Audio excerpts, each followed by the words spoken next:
এই অঞ্চলে বলতে এখানে তো আর কেউ না, আমাদের এটা গোডাউন হিসাবে আমরা আমাদের তো অফিস হিসেবে আমরা এখান থেকে ওখানে নিয়ে আমরা বিক্রি করি। হ্যাঁ,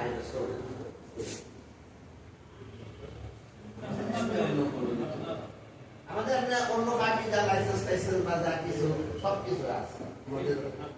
এবং ফেয়ার সেফটি হিসাবে যত ওই যে গ্যাস এরিয়া টিয়া, তারপরে টাঙ্কি না নাম দেখে না।